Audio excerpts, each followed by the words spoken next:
Hey, do you know Harry Potter? Do you know Hogwarts? You know the castle from Harry Potter? I'm going to show you a little bit of an excerpt of a lesson that I did involving some Harry Potter matte paintings. Working in digital in Krita and then doing it again in oil. Now, the full video will be on Patreon at some point, but let's take a look. Here, watch. So let me show you some of the things that I collected today, which might be good things to work with here. And these are things typically that I'll work with in my color theory class. Oh wait, let me share my screen. Do that. So I got some frames from Harry Potter. And these are all exteriors, and they're all wide, large-scale images. So they're good for talking about perspective and sunlight and atmosphere. And I've done a bunch of Harry Potter work, so I've spent like a lot of time like studying Hogwarts. But we've got the key light is way down here. This is the sun. We've got a dome of sky over us. So we got the pink key light, blue fill. We have some haze.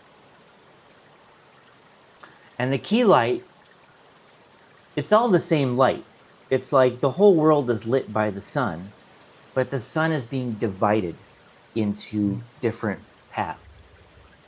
One of them is the direct path of that direct sunlight, which strikes the castle and various objects that way. But then also, friction with the atmosphere is also dividing that sunlight and blooming it all over the sky. And it's blooming through the atmosphere. So this doesn't happen on the moon. You know, you don't get a blue sky on the moon because there's no atmosphere there to interact with.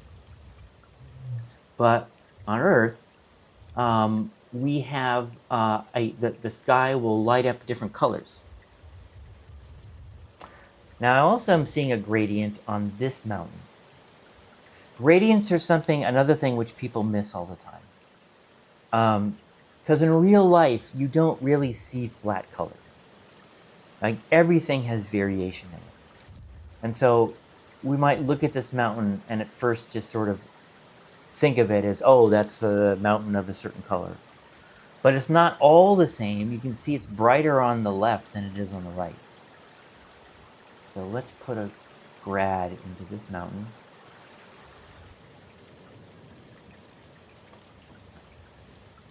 So on this side, it's really light. And it should be, because this is where the sun is.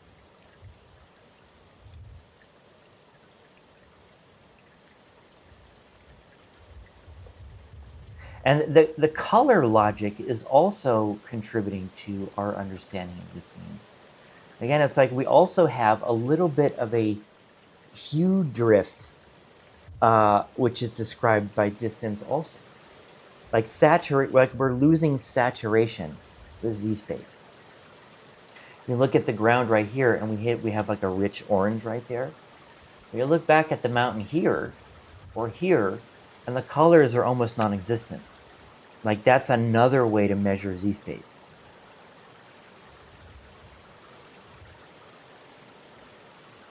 Now let's fill in some of these reflections. Because this whole world is reflecting down, as if we were sitting on top of a mirror. And that's something I'll think about sometimes. It's like when you're trying to figure out how should these reflections be falling. Reflections fall the same way as if you just stack stuff on top of a mirror that was flat on a table.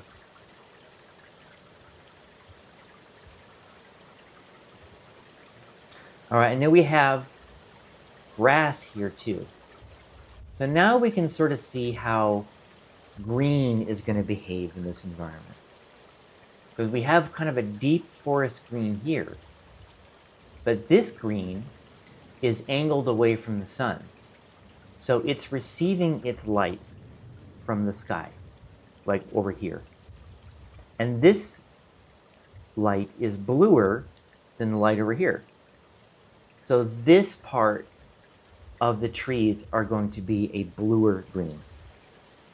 Like they're going to be a green which is shifted a little bit closer to blue on that hue scale. But the green over here on this side, this is facing the sun. You have a little bit right here. This is facing the sun, the key light. So the green is going to drift towards yellow.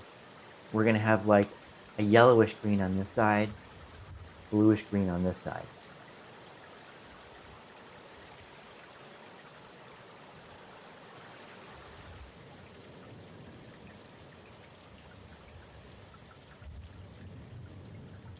There we go.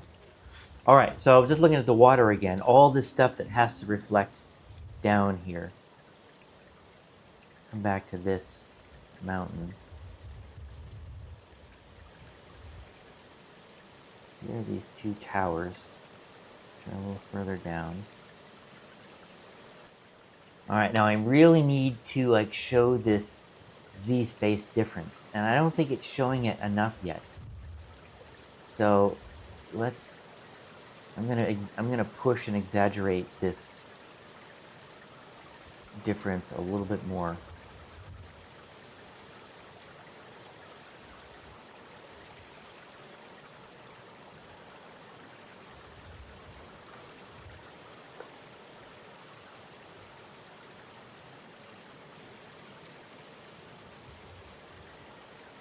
All right, now the mountains are also getting hit by that direct key light as well.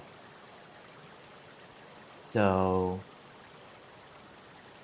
those, let's see, just got like a little bit of like a yellow rim on the edge of this.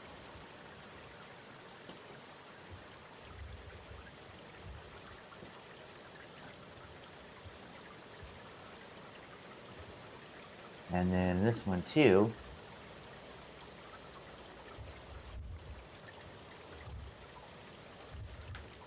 Oops. A little bit of yellow now, so I'm going to shift my hue towards yellow. And that'll get us this highlight. Now I'm going to use a line tool for some of the castle to make these lines really straight. And part of the reason I'm going to do that is because it sort of helps to separate, you know, within your vision, it sort of helps to separate the man-made objects from the natural objects. I find if you just sort of exaggerate the straightness of some of these towers, you will see the separation a little bit easier between tower and mountain. Because this environment doesn't have any straight lines in it, with the exception of the horizon line. But nature doesn't have straight lines, for the most part. And so when we see these straight lines in the environment, they create another kind of contrast. They create a contrast of straightness versus chaos. So the rocks are all chaotic. The water is all kind of chaotic. But not the towers. The towers are very straight. And I'm going to keep coming back to that.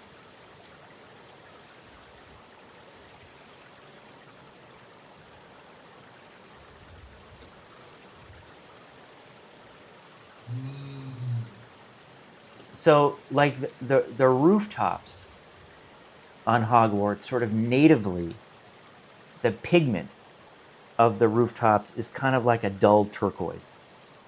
Like it's sort of like tarnished copper. So when it's lit by cool light, it starts to look like it looks more blue. And when it's lit by the warm light, it starts to look kind of more greenish. All right, let's get back to this here. Now what I'm going to do is I'm going to show some of the reflections here of this bright slope here on the mountain. That's also going to reflect. Let's make this a bit brighter. So that's going to reflect down. I think overall this water should be darker.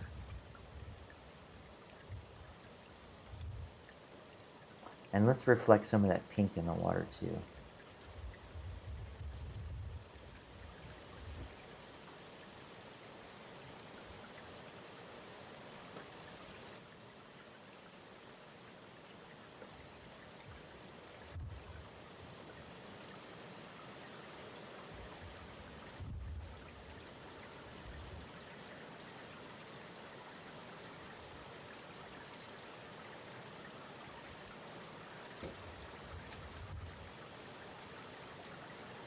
All right, now let's put some detail on the rocks here. I'm going to take a really tiny brush like this, maybe even smaller than that. And I'm going to scribble it to sort of create the sense that there is micro detail there. Like that's going to speak to our scale. But now we have scale context. We haven't really had that yet. And here I'm going to add a little bit more by showing the scale of the foliage on this. So we're close enough to this ground plane to be able to see foliage. So it can't be that far away from us.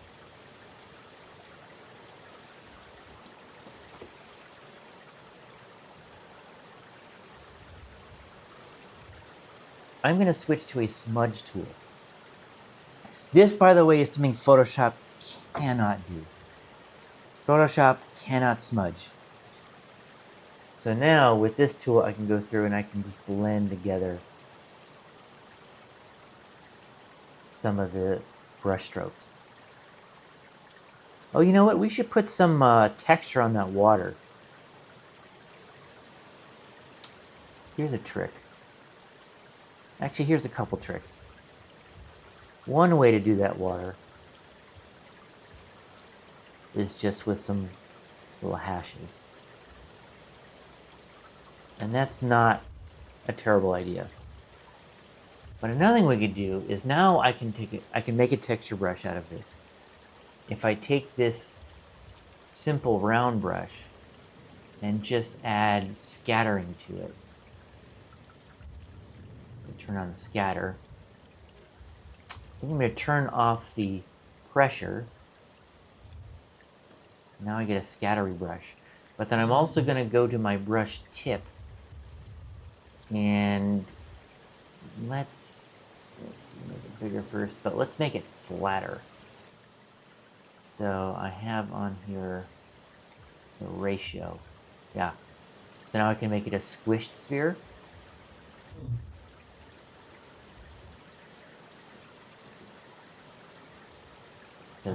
So the scattering is too much. I have to turn down the scattering.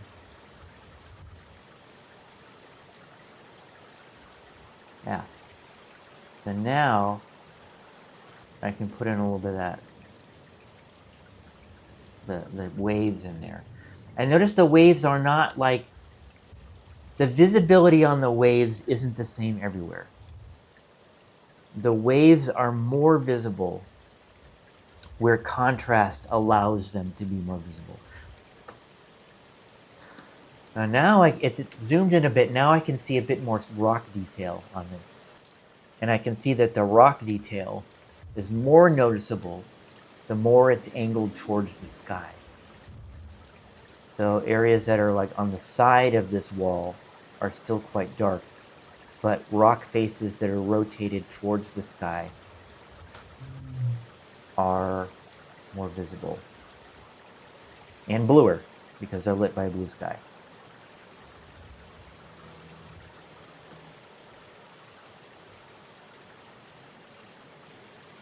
There aren't easily identifiable colors in this, except for maybe that pink. That pink might be the easiest color to see. Wow, how do you like that? Now let's do it again in oil. All right, watch.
Pretty cool, huh?